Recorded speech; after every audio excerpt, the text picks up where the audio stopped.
ছিল না, এটা প্র্যাকটিক্যালি পসিবল না। এটা একমাত্র সম্ভব হয়েছে আমাদের মাননীয় পদচ্যুত পলাতক প্রধানমন্ত্রী দিল্লিতে থাকবার কারণে। তিনি সরাসরি ক্লাস নিতে পারতেছেন, যেটা অন্য কোন ইউনিভার্সিটি থেকে মোদির পক্ষে এই ক্লাস নেওয়া, এটা শেখা তার পক্ষে সম্ভব না। ইউনিভার্সিটি অফ শেখ হাসিনা একমাত্র পসিবল যেখানে বিজেপি ইলেকশন পিএইচডি করে দেওয়া সম্ভব, আর কোন ইউনিভার্সিটি নাই।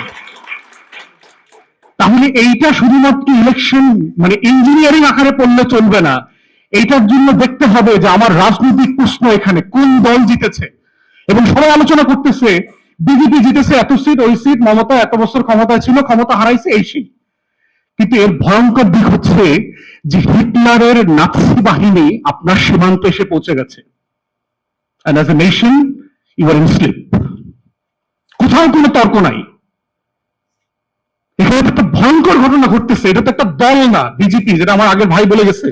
বিজেপি কিন্তু দল আকারে দেখবার সুযোগ নাই তো। It's not a political party, it's a fascist organisation. Hindutva আর টোটাল আইডিয়া সাভারকার, গোলওয়াকার, বালথাকারের লেখা পড়লে, বঙ্কিম, হিন্দু মহাসভা, শ্যামাপ্রসাদ মুখার্জি, এই টোটাল বলয়ের চিন্তা হচ্ছে নির্মূল, এক্সটারমিনেশন অফ দ্য আদার। অপরকে নির্মূল করে দেওয়া হচ্ছে তার পলিটিক্যাল আইডিওলজি, এবং সেই অপরটাকে মুসলিমস, খ্রিস্টানস, যত মাইনরিটি আছে।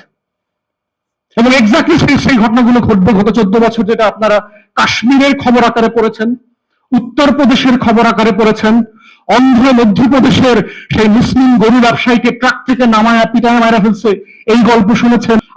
গুজরাটে শুনেছেন, সেই গল্পগুলো আজকে পশ্চিম বাংলায় শুনবেন আপনার সীমান্তের কাছে।